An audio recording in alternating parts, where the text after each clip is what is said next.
interview, you prep, you prepare, you research, you develop yourself, because you know that at the end you want that job, whatever job it is, you want that job. So you're coming positioned, ready.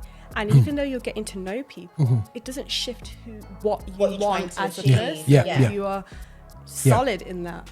But then if it comes wishy-washy, like, oh, I don't know what I want, just kind of feeling this out. Literally feel it out. It's just kind of, and I think that might be the laid-backness of maybe Black culture in the UK, possibly more Caribbean kind of vibe. We just airy and we just go with the flow and just see how things are and that kind of thing. And see what I want. See what I want, and you just think, what is that intentional? Is that focus? Is there a drive behind that? And why is those elements important? Even as men, why do you think those things are important to have? Sure. Affinity extra, be extra. The views and opinions expressed in this podcast are personal and do not necessarily represent the views of Affinity Extra. Right. Welcome on the Ed Show. So let me just introduce anybody who's diving into this on the YouTube, hopefully. I'm here along some guests who's going to introduce themselves. And by the way, anyone who don't know, my name is Roger Moore here on Affinity Extra, celebrating gospel music of Black origin. This is how we do on this station. And yes, this is the Edge Show. So being on the edge, you know me already, guys. You know, we talk the truth, we talk how we see it. And you know what, guys, I can get rebuked. We in Black History Month, so we're just doing what we do every day, guys. So we don't have to have a special month to celebrate Black music of Black origin, but we just put it out there that we just do. You know, it is Black History Month, and we must talk the truth. And part of it is about sharing stories and sharing our journey still, and that's something we don't do as a community. So hence why we set up this platform to also talk about things in the community that we don't really want to talk about still. So we are going to now let the ladies next to me introduce themselves. Now what I'm conscious of is that's blocking out Jamila's face and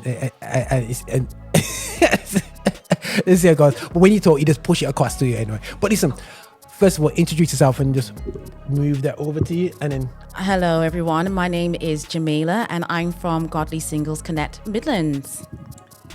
Yes, sorry, my name is Tracey, and again, I'm from Godly Singles Connect. What? Let's just throw it away. Let's put it there. What? Tracey from Godly Singles Connect Midlands. Okay, Godly. Okay, right. So Godly Singles. Now, right. I've had Jamila. Jamil's been in once before with myself. About this project. Also on 7 Sharp on Blues Show, we had the conversation, and it was alongside with yourself, but you was on Zoom. Now we actually got you in the flesh, man. You know what I'm saying? So we're cool for that, and she's not. You know, the accent is not as stretched as Birmingham, so you know it's a bit different. It's a bit different, man. But no. Let's get to it, guys. Now, one thing I want to emphasize us to do, guys. You know, there is a few things that we don't talk about when it comes to relationships. I even did a podcast which is coming out about sexual health, and you know the things that we don't talk about, and we still are not being progressive in certain areas like that. You know. And some of the areas that we have, we are still, I don't understand it, ain't talking about it. We have major problems from, there's an epidemic of divorces. Let me just be real with you guys. A relationship breakup. There's the truth coming out about how relationships were running in the past, because we all thought that these perfect relationships were in church, and then when you really find out that Brother Charlie was sleeping with half the choir, and Pastor so and so was doing all this, let's be real, it really makes the church godliness not really look great when it comes to relationships, you know. And in that world of now, we're having marriage advice by people on YouTube. Yeah, you know, we don't need counselors anymore. We just sit down, and I'm not going to say the word Kevin Samuels. I'm just not going to say. And guys, I refuse to get drawn into a red pill, blue pill talk there still. Yeah, I watch it on the Matrix, and I leave it there still. You know what I mean? So this whole blue, but there is an issue clearly out here when it comes to men in a community, and I've checked stats before. The reason why I set this up, but the reality show is that when it comes to Afro-Caribbean men, it is a fact that when it comes to being at home, we are actually it's not a black thing, it's an Afro-Caribbean men thing where they're not as home as what they should be. I've seen the census stats and I've actually looked into it where we are the worst. And I'll say we, and that's a statistical thing. Well, it doesn't affect African men. They're, you know what I mean, it's not an issue there. But men, this whole men not being men in our community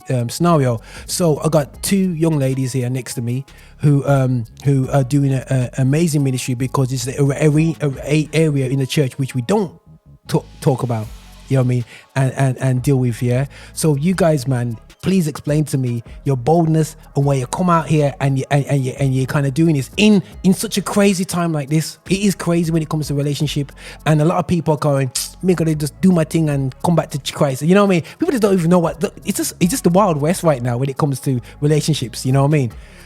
And you guys, you can say, right, you're just chatting pure rubbish, man. What are you doing? Because you just like the sound of your own voice. I was thinking, wow, the way you're seeing it, Wild West. I'm like, okay. No. I'm just saying what I'm seeing, and when they're talking, because you know what people are doing, they're reaping what they're seeing.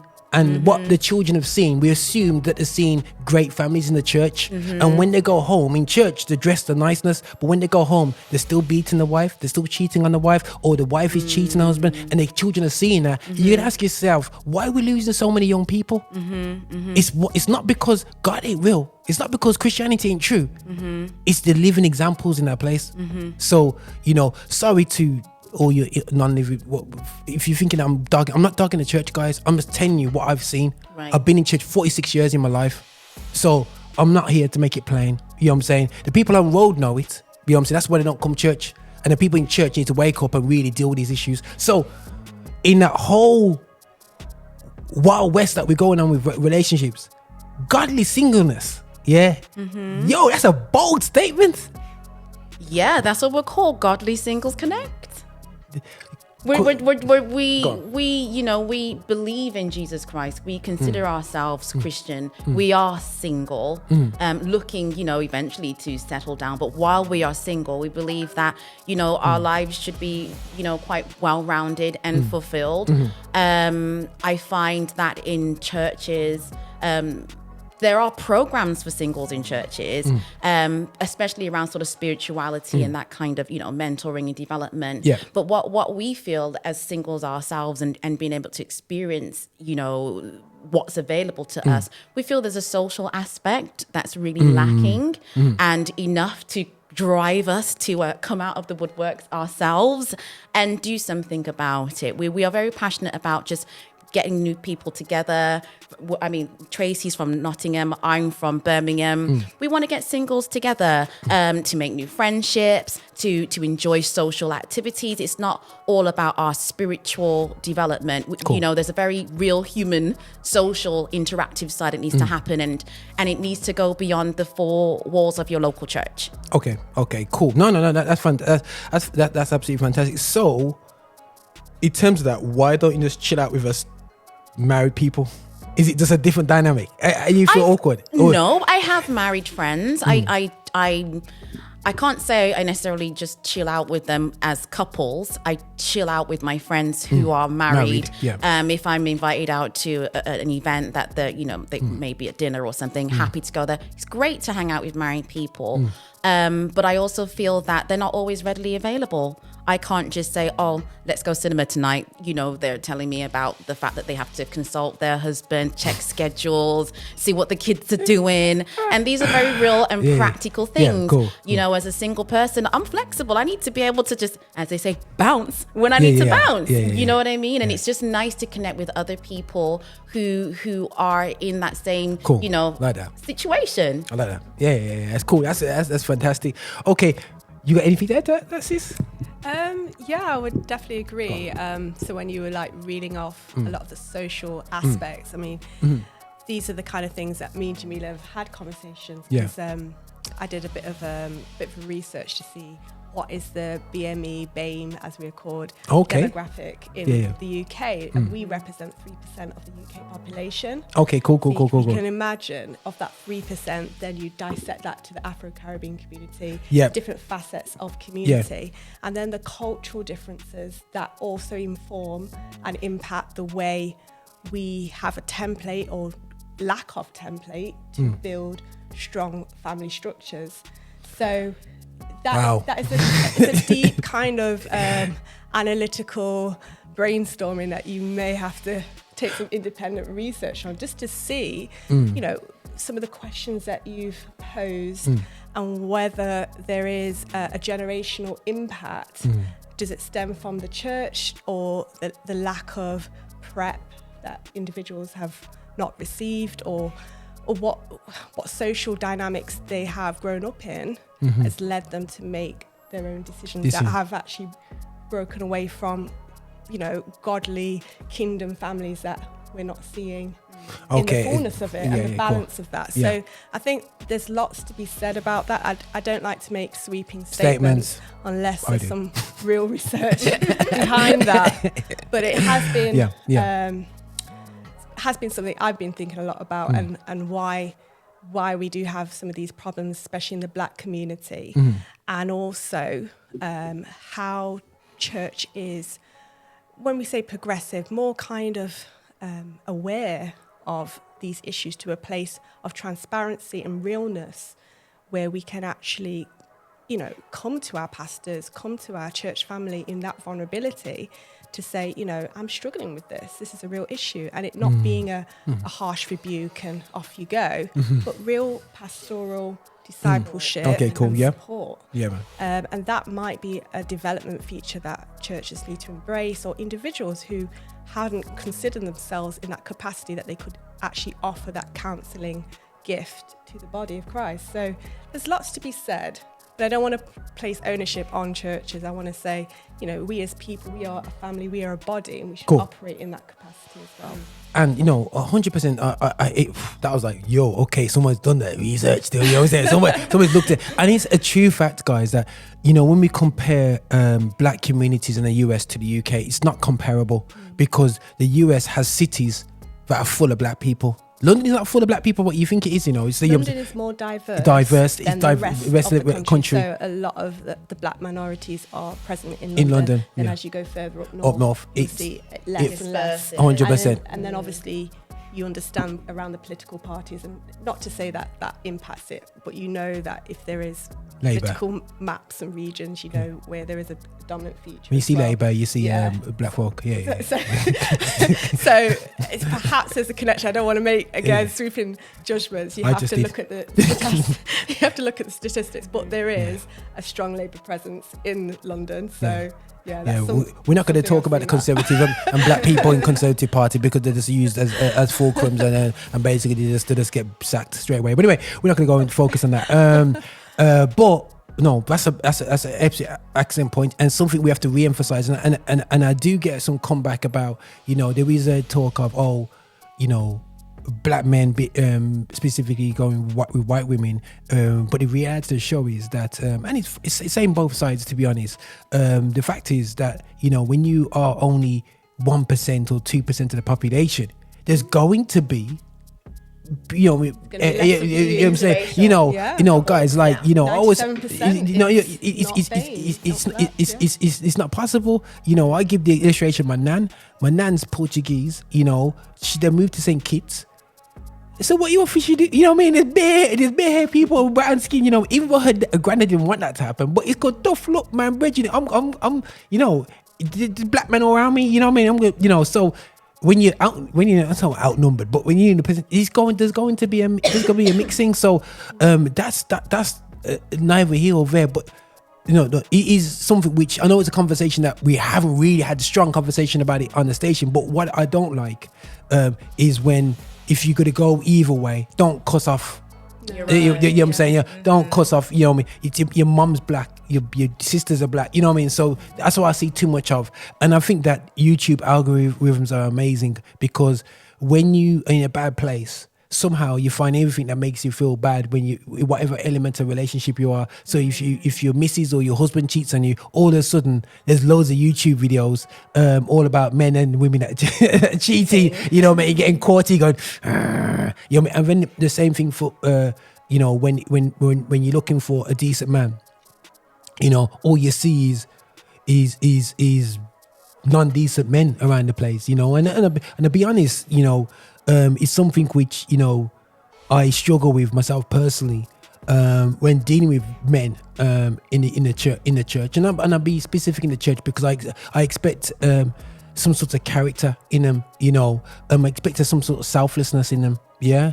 But we have breeded up, and hopefully, guys, you don't appreciate my please. I am a straight talker, so you know I'm around men all the time, you know, but we don't sow into our community as we should do. We don't take on responsibility as Afro-Caribbean men for our community. I do agree with you. The onus shouldn't be all about the church. You know what I mean? Being involved. They shouldn't be instigating projects of what you like, what I'm doing here, what you're doing as well. They shouldn't be instigators. But the church hasn't been the fulcrum in the community as it should be.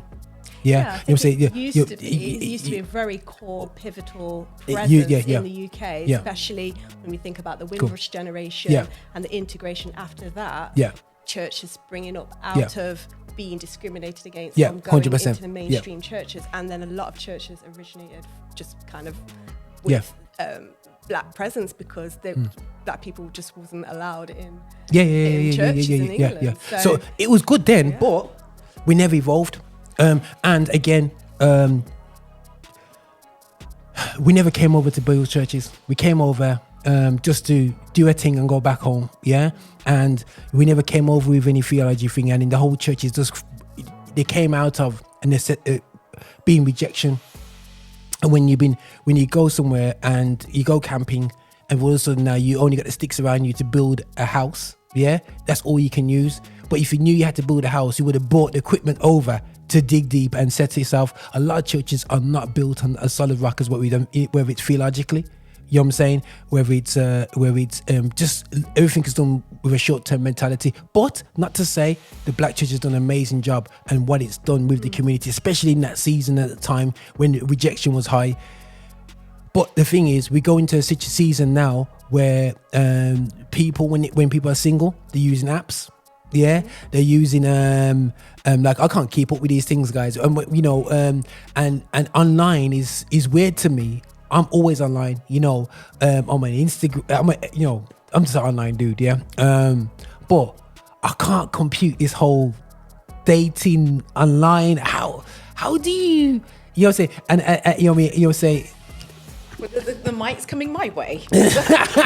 Okay. Because the thing is, I've evolved in how media's done. I started off, as you know, Jamila, I was doing Gospel magazine. You know what I'm saying? Yeah. So I started off from a paper magazine. I was doing releases on CDs and tapes, and now I'm just going on Spotify, and we are live on the air now, and I'm recording this to go on YouTube. So I've evolved, but then. Obviously, I haven't had to evolve in my dating skills because you're married. You out of the loop. You just put me down, man. You out of the loop. So I mean, online dating is no longer a taboo thing. Okay. So you do it. I just said it's not a taboo thing. Okay. Oh, sorry. I said you do, but yeah, we. It is done. People do it. And whether you're in church or outside of church, it's a platform to meet new people. A lot of us just go to work, and perhaps if you're a Christian, you go to church, but you still have your regular, getting the house clean, getting the shopping in, doing the ironing, doing the washing, and before you know it, the weekend's over and we start again. And it's sometimes you don't always have those opportunities to meet people in your day to day. If you relied on the time that you are available to get out and meet new people, you're not going to perhaps reach as many people as you need to reach. Cool.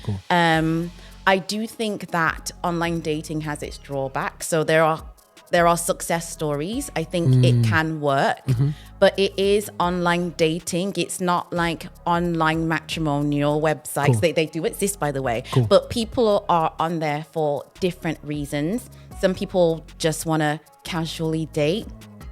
Not the Christian ones, right? Not the Christian ones.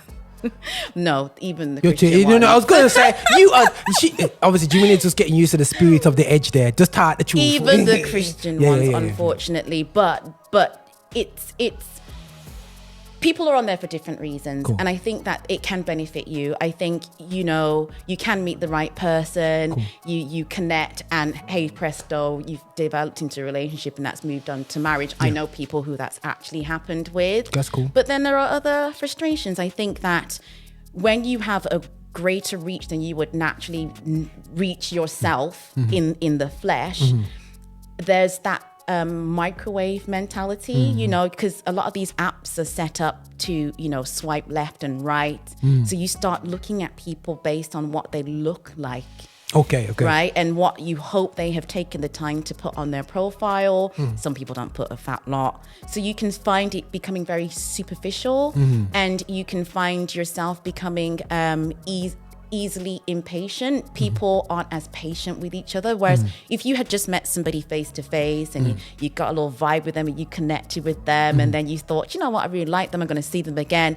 If you're online at face value, that first encounter would be a picture that you could swipe left or right on. And then if you did manage to swipe right means you accept them just because I know you out the loop.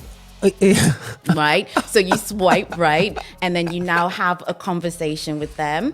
And if that conversation doesn't go very well in typing, then you just forget about them again. You're just more dismissive, I find, less patient with the process. And I think that even if people then get into a relationship, they could possibly have at the back of their mind, do you know what? This isn't really working how I want it to. And instead of persevering, just going to go online and find the next good-looking person, because there's always somebody better looking or has some better credentials than the person that you're with. It does get to a point where you just have to make a decision to stick it out with somebody, because it's going to always be somebody better. So I just feel that the downside is it can feed that feeling of not being satisfied. There could be more. There could be something else. But that's the downside. That's amazing culture. Now I'm going to put this on yourself. Yeah. Now I'm going to go off the word satisfied. That's guys. This as you know, but I kind of go with the flow. Let's make sure catch up, because she got a nice quiet voice anyway. Make sure you capture your voice nice. But it's sad being satisfied. Now the thing is, this in our community they say, yeah man, me settle down with this woman here, or this guy, you settle down. Now with what you see on online and information I'm seeing hitting me, yeah, settling is not the way forward. You know what I mean? It's called I can do better. You know what I'm saying? It's always that I can do better culture, and that seeped into dating, into relationships, because some of the things that you're suffering have flowed into marriages. You know what I'm saying? Hence why there's, I don't know if Christian men and women go on in dating apps. Say no more. Yeah, you know what I'm saying? You're asking if Christian men and women who are married go on dating apps. Yeah, I'm not saying, but you see what I'm saying, to people just going sneaking them on the side and they sneak on. Yeah. So let's be real. There are going to be a percentage that kind of who are sneaking around and kind of go on there and mess about with people and whatsoever and see what's out there. And I think that it's very readily available. But as a person, what does settling down look like for yourself? Because settling down, what's the acceptable? Do what you know me? Oh, he's got to be, because we all got told when we're teenagers, list out to God what you want in your man and pray over it, and I'll be straight, guys. I was just like, yo, as long as you love God more than me, I'm good. You know what I'm saying? Weird thing. So I look back, I'm thinking, if I was did that now, I would have had some big list, but good job it hit my purity. But you know what I'm saying, days, in today's culture, I could see myself having a list, having a list and on there and yeah. But okay, so what's accepting, like, you know, and not saying, okay, am I being too fussy or that whole culture now of having that perfect look and all this business? I think that, you know, as Jamila rightly said, we have become more selective, more complicated when it comes to our requirements. And I think social media has probably informed a lot of our thinking about our expectations, which possibly doesn't match the reality of who we are, because you can't expect something from someone that you're not even attaining to be yourself. Okay, cool. Unfair expectation. Yeah. But one thing that social media has done for me when I've looked at certain videos about couples who have stood the test of time in their marriages. Okay. And in particular, some of the couples that have been together for, say, I don't know, 50, 60 years, you know, it was a very simple, we were friends, we got married, it was just simple. And they were, you know, and when they talk about their marriage, it's like friendship, it's like this enduring friendship, and it's so pure, they understand each other, they're so in sync, they grow to understand each other, and it's the process, you know, but I think it starts with the commitment. So I think if 100%. you are not committed to being committed one day, you're not committed to the idea of I want to settle down, then you are open for interpretation. Yeah. And one pastor, is it Pastor Todd or one of these online pastors, he did this like short he did this short video about dating. He believes dating sets you up for divorce, because it makes you practice the whole procedure of like the swiping, going out on a date, and then breaking up. So possibly the method of dating is not how it needs to be in order to get the fullness of it. So that's my I get it take on that. I don't know how true to what extent, because you have to give a period of time of getting to know that person and really understanding and praying through that process. But at the same time, so if I do come up to you in church and said, God has told me that you and me, okay, I would need confirmation from God myself. Okay. You can't get prophecy and it would just be one person get the prophecy. You can't be like... But you know what? The joke is that's how... you know, sometimes it happens, but for most couples who are married now, who have told me that they've had a prophetic encounter like that, God has spoken maybe at different times to both of them. Both of them definitely, because they both have to make that decision. They both have to stay committed. Can't be like, oh, God has said, and then you just walked in obedience, but actually your heart was far from being committed. Has anybody done that to you? That means no, I can't recall which one shall we call that time for you the list out there, you know.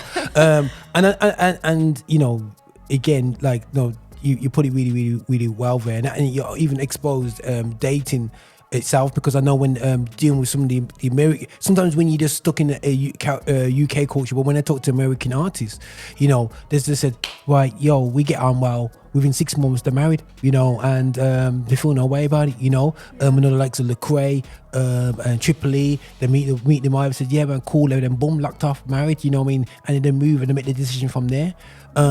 Which is weird to sometimes our culture over here, where we think it's some long, you know what I mean, dating. That's my question. Are they committed to being committed? Like, are they committed to the idea of I want to settle?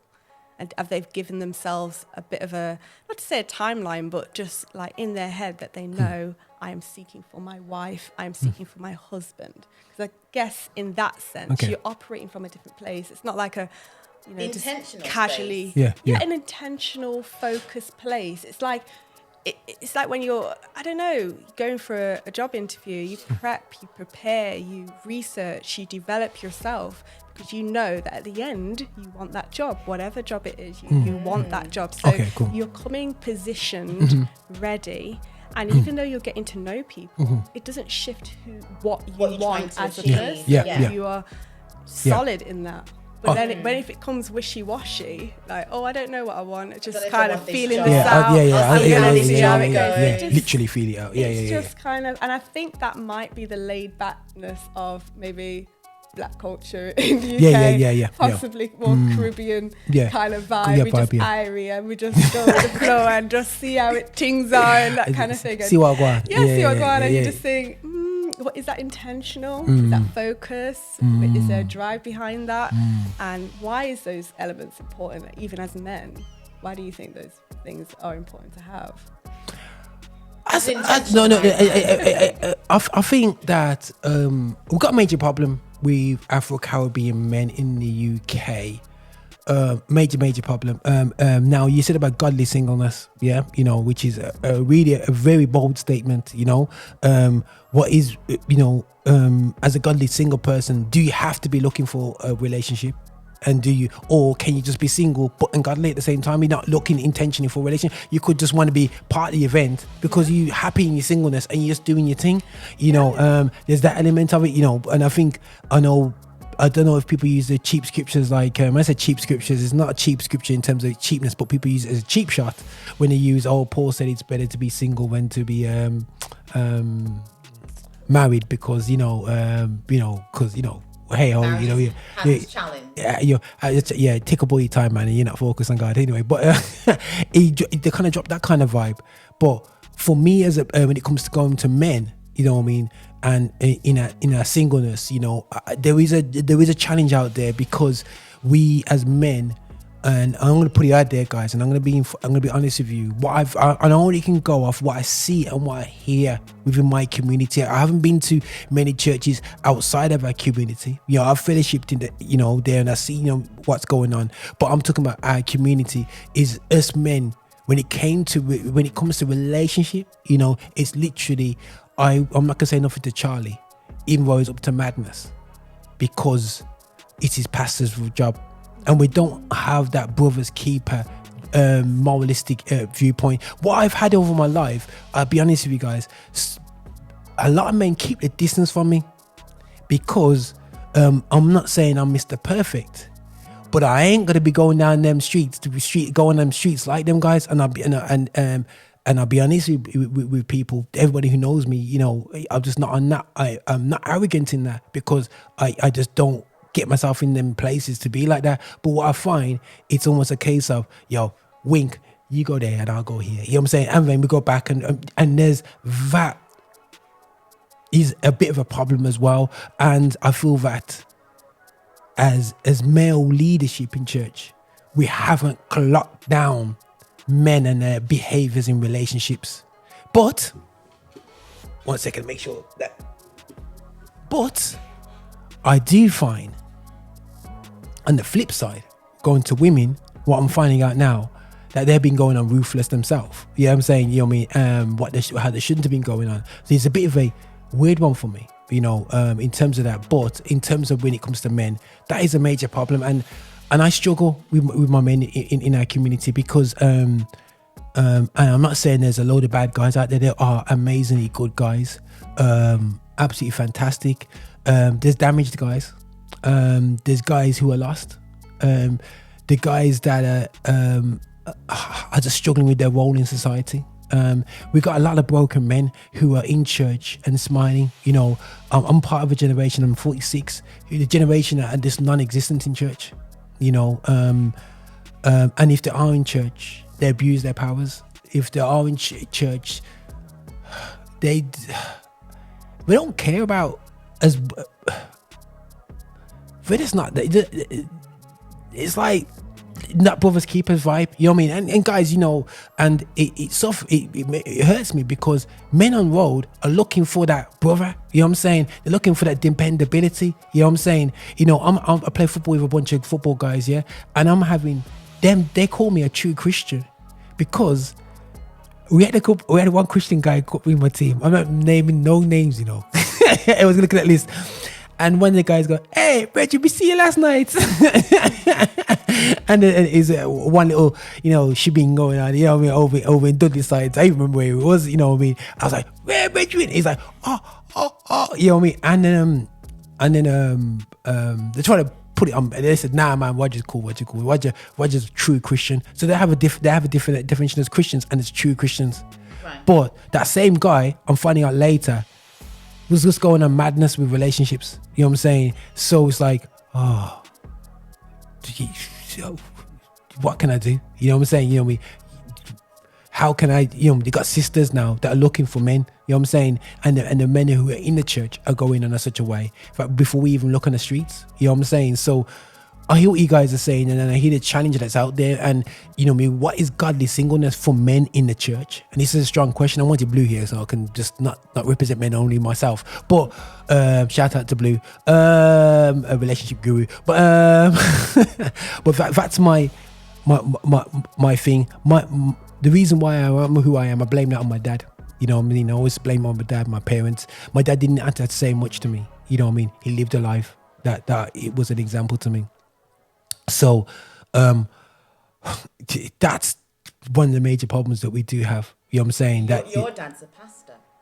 No, he wasn't always a pastor. Right. Okay. So growing up, he wasn't always a pastor. He was I'm not really a PK. Yeah, because by the time he became a pastor, I was 18, 19. So I don't really, I was already married before he became a pastor. You know what I'm saying? My dad was the guy who did everything but pastor. You know what I mean? He did everything, served the church. He was that guy. You know what I'm saying? But by default, he became a pastor, and he's a great caring guy and a great pastor, But I feel that, he could have been in a better role in the church, in a bigger church. But because of our people too scared of lifting people up, hence why it is what it is. So you just see as a man, as a black man in Christianity, you just deflated. You don't see hope in it. You don't see, and it sounds kind of harsh. People go, people might, guys, you might criticize, but I'm just being real. I'm looking from the perspective of the stairs that I've walked up in life each year. There's times when I'm high and happy and this and that and whatever. But when you go back home, what you carrying, your wife's earning more than you, this is that there, so you're struggling to a job, you're applying for jobs, you're not getting the jobs, you're not this, you're not that, you know what I mean? You don't have the start, you don't have the education financially at the beginning because of your community that you've been part of. You're all leaning up, so you're on a lean situation. So, and then when you got colleague, you just stuck. We don't do crime, so it's not about going doing the drug thing. So you're just there, just being bottom of the pile. You know what I mean? And you're thinking, how am I still here? You know what I mean? And that's for me. And this is where I would wish we could have a better community to educate, to inform. But see, a brother, I know there's intention. There's no intention to develop successful black men. You know what I'm saying? I know one of my biggest restrictions in being in the music industry, and guys, you think it's testimony side, I'm just putting it out there, guys, yeah? You know what I'm saying? But my biggest thing for me is see my own people not happy to see me succeed, so they won't come and see, you got that gift for that, Roger, we're gonna come in and push you, you know what I'm saying, to be that G. But no, I'd rather do it myself, because that you can't be in that powerful position. You know what I'm saying? So that could, you know what I mean? Quite, yeah. I mean, I think as you were speaking, I was thinking, what can you give if you can't give off something you don't have the capacity yourself, or if you do, and sometimes there is a deep well in a lot of the guys you've probably listed that they just don't know how to help, how to give, how to encourage. They themselves feel a certain way about themselves, so possibly they're coming from a very broken place, and then when they see a successful black woman, if they're interested in black women, they think, what do I give to this situation? And then they measure themselves based on what she has, and then they just shrink back and say, okay, fear of rejection, I'm not going there, and I'm just going to stick with where I feel famous, and possibly in a worldly aspect or amongst unbelievers, I feel famous, I can act, I can play a role, I can act like there, then I'm accepted, and that's a sad reality sometimes. It really is a sad reality. But I think these kind of conversations where you can help your brothers open up, possibly like have mental health chats where you just talk very freely, non-judgmentally, open, free, safe space to talk about these issues, because there's a lot of black women out there, and not just black women, you know, that want to support men, but a lot of men just don't speak. They don't know how to speak and to feel safe to say those kind of things, you know, that is troubling them, that is causing them to not excel. Because we want to see, especially black men, we want to see them excel.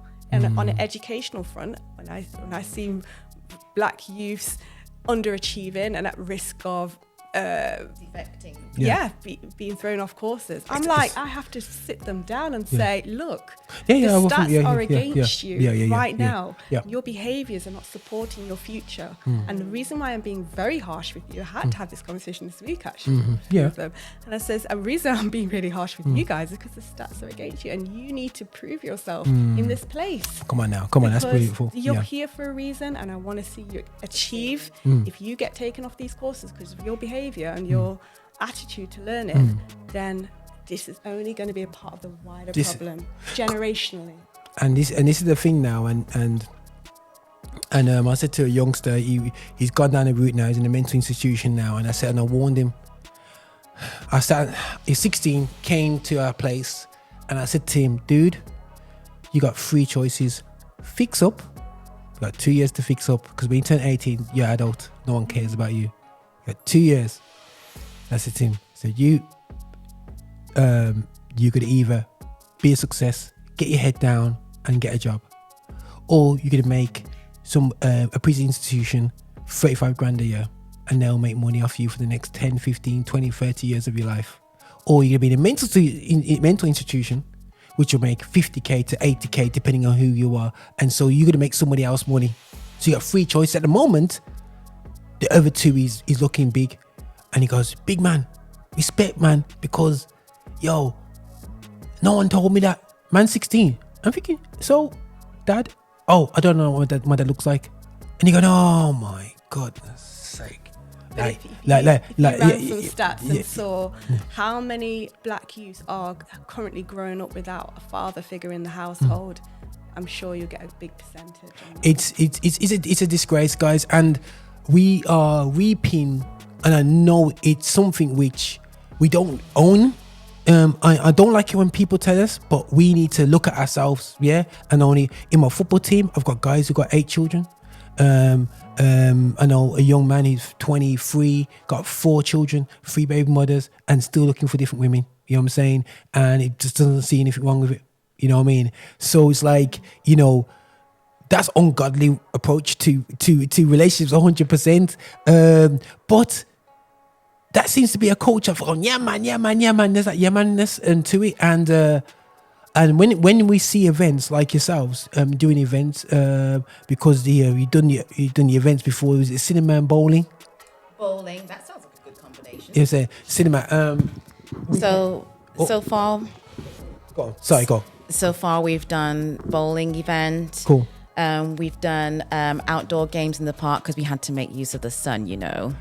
That's some come true still, you know. By a meal. Mm-hmm. We've also done golf, miniature golf. That was in Nottingham. The first 2 events were in Birmingham. And we are now going to be doing pit pat. Pit pat is kind of like a fusion between table golf and snooker. It's a bit of an obstacle course on tables where you have to try and putt the ball, but you've got to overcome various obstacles. It's the only one in the UK, and us singles thought we'd go and do it. So we're trying to get the godly single guys mentality, because guys, we gotta wake up, man, because like I know sometimes it's almost depressing that you haven't kind of misses. and are they wanting a missus? I'm sure they're out there, but it's seen. Boy, I don't know, dudes, man. You know, I think something that's scary. We've been in the station talking about porn. Yeah, you know what I mean. It might be extreme, but we discussed on we've been out here. Some of the Rico, one of our colleagues, Rico, on his show, he had an expert who deals with mental health. And the biggest, one of the majority of people that access porn end up with mental health issues. Yeah, because of the way it makes your brain. There's a chemical reaction it has. Yeah, and that's a major. And the thing is, because porn is, they said in Australia, it's 100% chance by the age of 14 you've been watched porn as a man.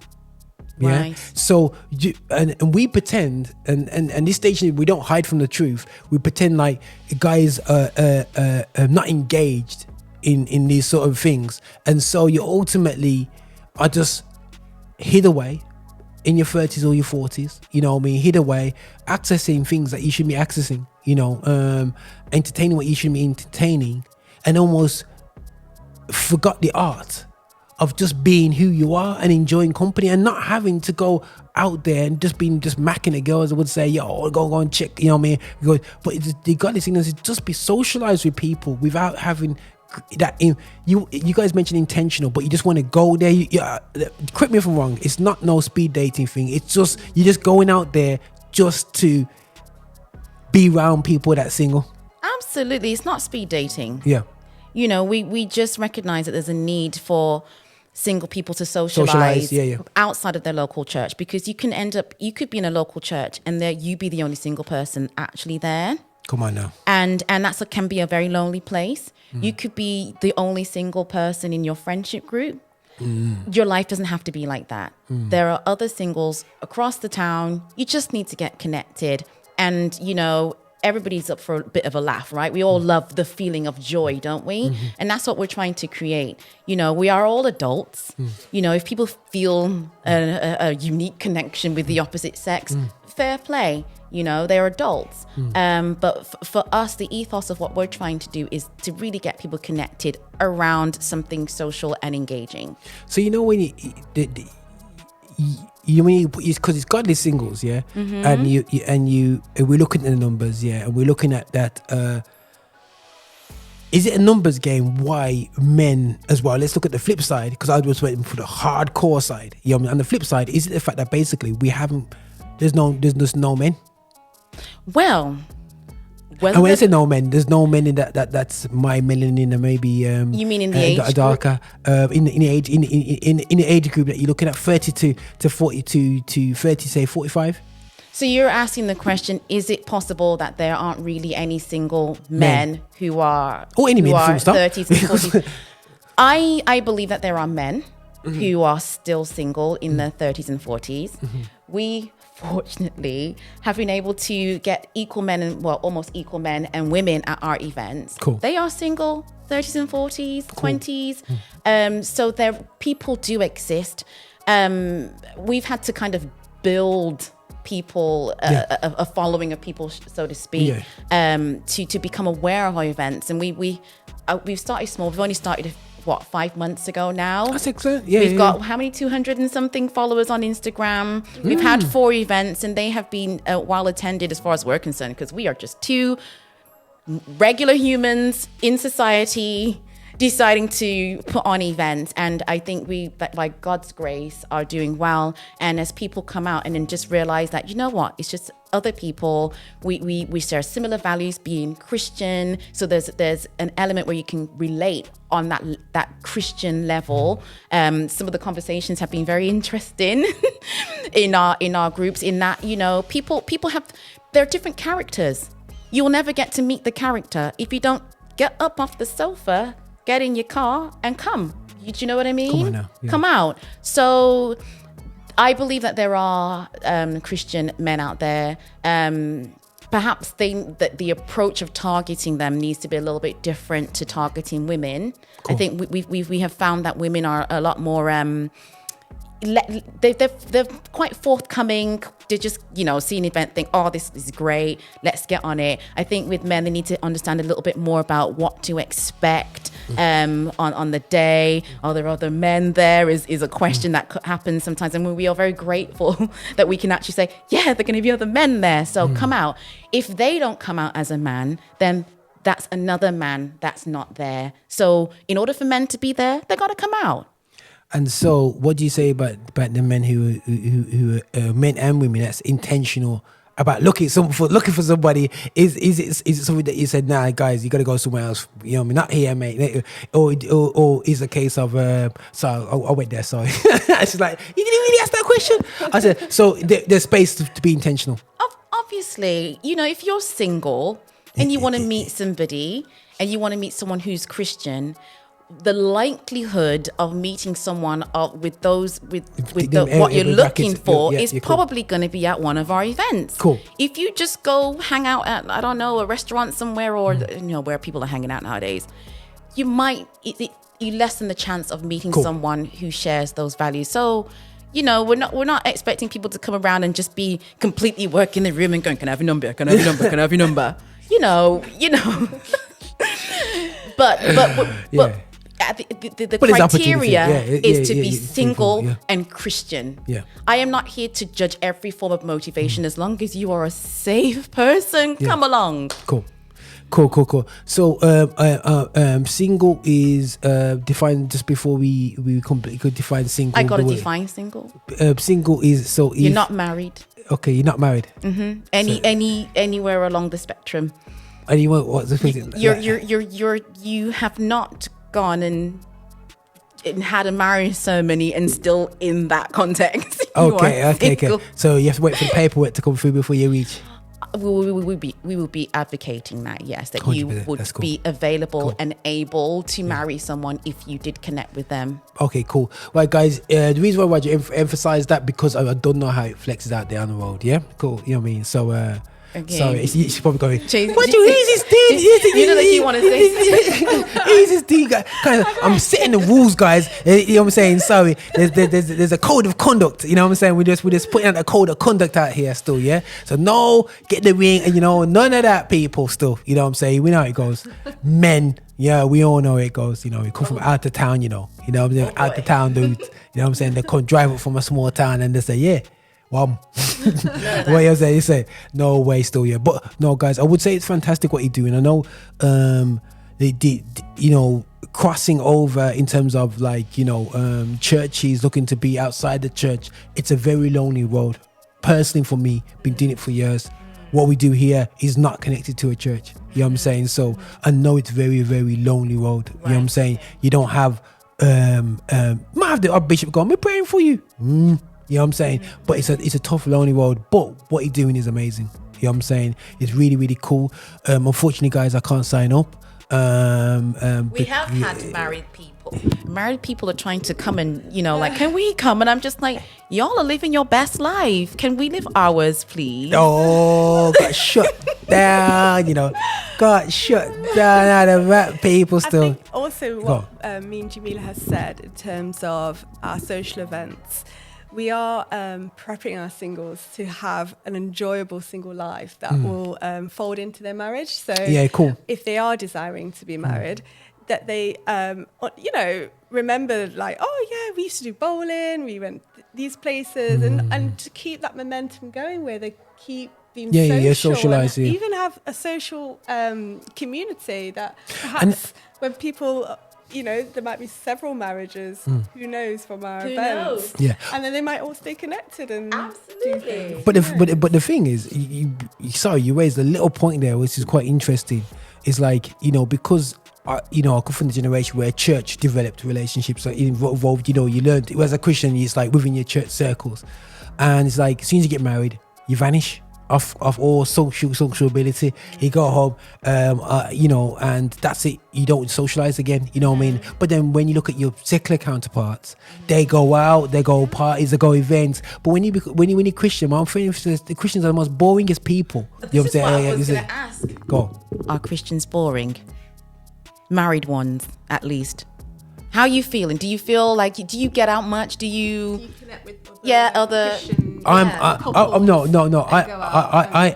boring anyway. You know what I'm saying? I'm a geek. I'm a geek. So we just go in front of a screen like this. Yeah, we enjoy the world. So I've loved COVID just by isolating myself because I'm not a public person.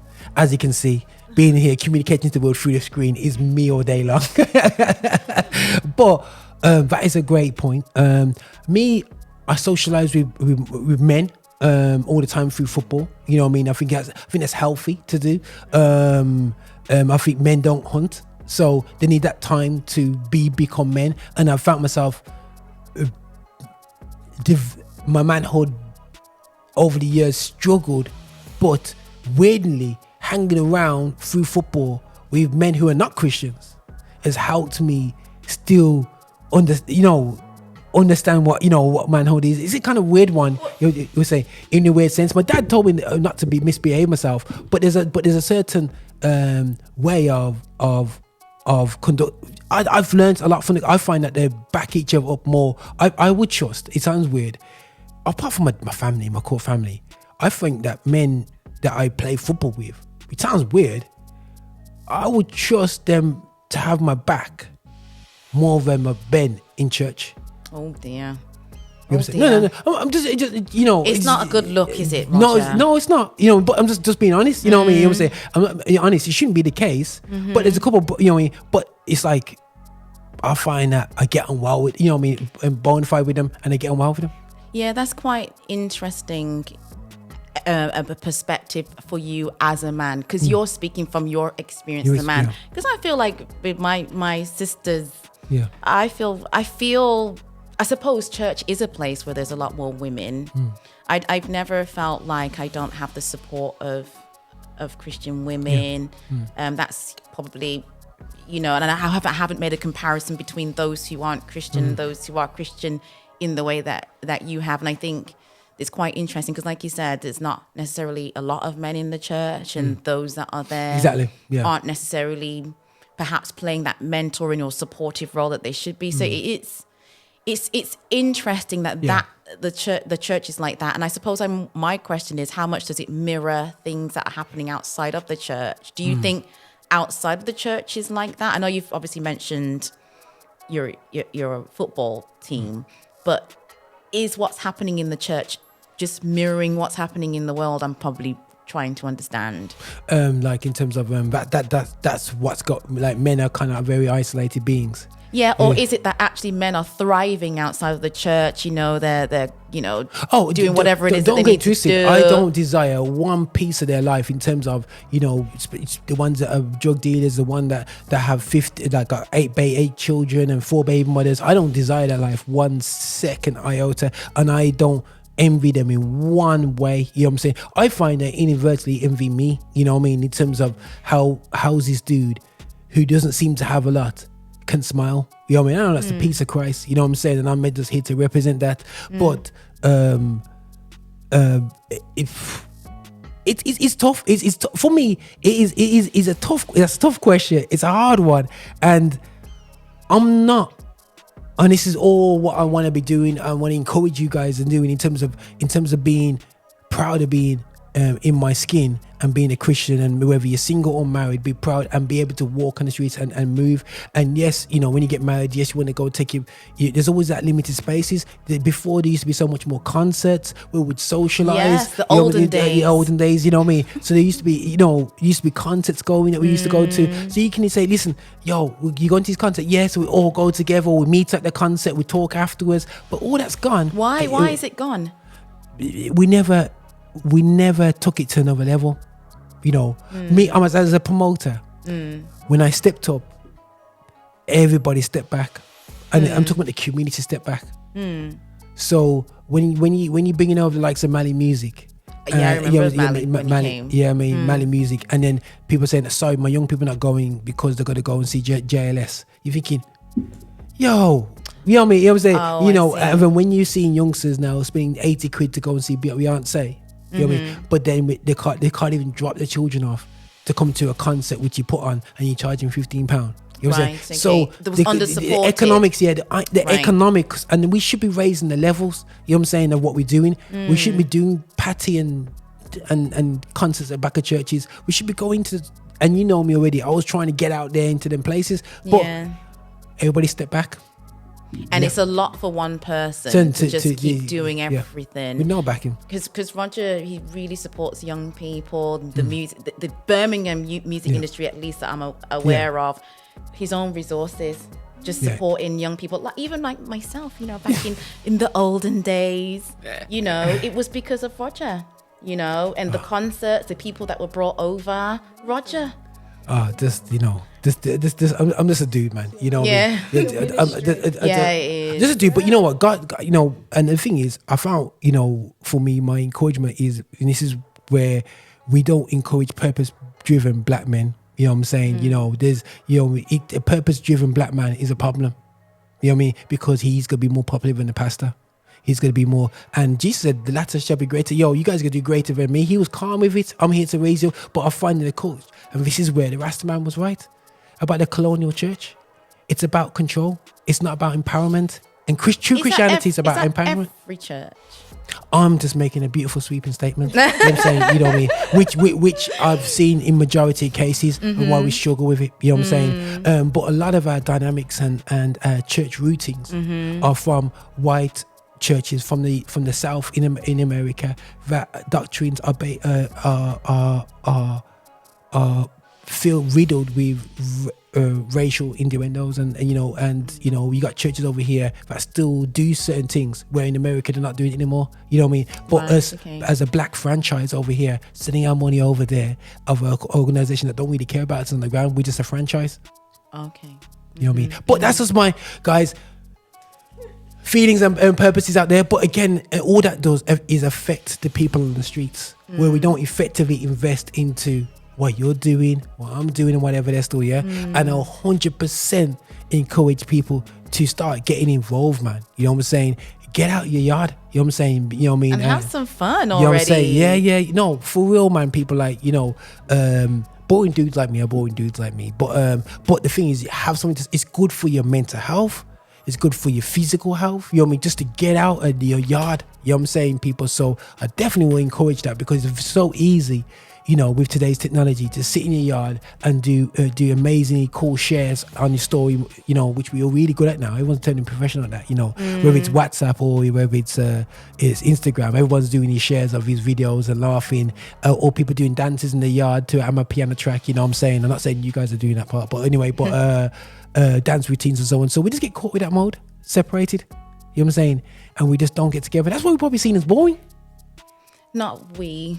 I just wanted to raise a point. I know we've talked a lot about the black community, but just want to emphasize our events are multicultural. Although we understand the issues that exist in the black 100%. Community, but we do want to promote inclusivity and make sure that everyone from all races are feeling welcome. Amen. And it's, even interracial couples. I mean, I came from an interracial family. Cool. That's why I'm here today because of that, and I praise God for that. So, Amen. We love that. We love that representation as well. So it's just important. Yeah, man. I know, because everyone. We don't want to feel like we're dogging. No, guys. I'm a black man, guys. No. I'm a black man, guys. You know what I mean? And you know me, 100%. I'll just keep it real. And I think there's some challenges with the community, and we're happy, guys. On his comments, do comment whether you agree with my sweeping statements or not, or my life experiences. Do come to me. You know what I mean? Because I do look at sometimes the dark side of things and a lot, but I do in one sense expose it, because I feel that it's not good to always have an imbalanced viewpoint. We serve a winning savior. Yes, Jesus is the winning man, but sometimes we have to have balance. We have to look at things and look at the sides that are rough, you know what I'm saying, and whatever. So and a realness, because I want my men. I want the men back in. I want my men inspired. I want men to have a desire to change things. I know men who have coming and they're struggling to plug in. Yeah, but I think there's always a starting place with everyone. Yeah. And we always assume that everyone's starting place is the same. Based on our experiences, we think, oh, well, why are you not here already? Why are you not achieved that? Or why is your mentality not there? But their starting place could be really kind of far back because of what life has presented itself to be at a young age. And they've battled through so much. and then, you know, maybe they're in their 30s or 40s and they've given up on themselves. They have no direction. They don't know how to be a father. They don't know how to be a leader. They don't know how to be a husband. And, you know, all of that scares them because they think they're going to fail, or they don't think they're worthy of it, or the easier option seems more appealing to them because they can achieve it. And that's the low expectation that they possibly have for themselves, but they don't probably even know that as well. Wow. Because they have no one, you know, looking into their lives and saying, but yes, you can achieve that, but think about your future, think about your legacy, think about what, you know, you want to leave behind for your kids, you know, if they've got kids, if you've got 8 kids, you know, what would it mean for them to have a present father that is showing them the attributes of a leader, of a good representation, so that when they grow up, they say, right, I know what skills and gifting to give to my family, and I'm going to set things in that order. So I think it is hard for a lot of individuals, and this is why we need, you know, men like yourself, Roger, to come into the community and inspire some men, and even our women to also work with our men as God graces them to, because sometimes that's not your ministry, so don't be helping where God hasn't called you to help, but know what God has called you to help and in what capacity, and God will lead you in that way. So, that's blessed, man. That's blessed. Well, all right then, guys. Right, so we can have this amazing conversation for another 2 hours, guys. But we have to come to a dry at end still. Draw it in. Right, so guys, we're gonna put the link and information all in the description. Don't worry about that. So I'm gonna get link and information, but also we're gonna have an email address in the description that you can actually communicate with you guys for future events, and you can sign up. But Instagram wise, what's the Instagram? Just to shout it out. GSC Midlands. GSC dot. So gsc.midlands.events. .events. Okay, cool. On Instagram, So guys, follow that and feel no way. You know what I'm saying? Even if you're married, follow it so you can inform your friends who are not married. You know what I mean? To go along to this event, and big up the algorithm. The more people that follow them, guys. You know what I mean? We're here to support the ministry. It's not just about married. You know, because I know what married people like. I'll follow them thing there, but no, we have to follow these things and support these guys. Anything last things you guys gotta say, or you good? It was just to plug the next event. Oh yeah, go into more detail. It is on the 22nd of October in the Digbeth. Okay, it's at 22nd of October. Okay. It's at the Floodgate, and we're doing the pit pat there. And then from there, we're going to Lunar Springs because the Digbeth Dining Club is there with street food and live music. So we feel we're going to have a great night. Boy, that sounds like a cool gig still. You know what I mean? So, oh Lord. All right. So guys, we've been inspired, you know, to step up our game as singles, and then as married folk, you know, man's boring, you know. The challenges out there still, fantastic, and we need to be socializing, and so it's great. But listen, guys, thanks again for coming in here. And like I said, I want reports. I want you back on here. I said, Jimmy was like, just want to come here once and that's it, done for the year. I want you guys back on here updating, because we're here to support you guys. You know what I'm saying? You know what I'm saying? And we're here to continue to have this is a process. You know what I mean? As you evolve and you develop your ministry, it's a process. You know what I mean? And we want live talks. And we're here to hear what people are saying about events, and you can tell us on here, and some of the challenges that you see in singleness as well, because good first married for it to go, yeah man, me see this, but it's good from your viewpoint, you know what I mean, who are not just sitting down there saying I'm single, waving the white flag. You're actively standing up and saying, I'm going to do this not only for myself but for others, which is apparently a Christ-centric thought process to actually do things for other people, but we tend not to do that still anyway, so I'm gonna play retro track. This is the day that I play retro tracks, guys, so I apologize for that for the guys who expect me to play hip-hop tunes, but this is not me. But this is Roger here on the Fintech celebrating gospel music of black origin. I'm sorry if I say that so quick, because I say every single show, so I've got so fast today, I got a flow, I might as well be part of Bounds, Folks and Harmony. But anyway, this is Roger here alongside Godly Singles Connect. Yo, I need to have the piece of paper out, man. But listen, guys, nothing but love, and thanks again, guys, for coming through still. Thank bless you, man. Blessings. Hey, this is your bishop. This is your bishop from Rock Solid. Thank you so much for watching us on YouTube. Thank you so much for clicking and subscribing, and also sending these videos to other people as well. We are so hungry to get your support. So remember, check us out on our website, and also check us out on Insta, and wherever you want to find us on Spotify. You can play us all day as well. And just make sure that you are supporting this channel, that we are developing our agenda towards music of Black origin, and that is gospel music with a message. So please walk with us on this journey. Bye now.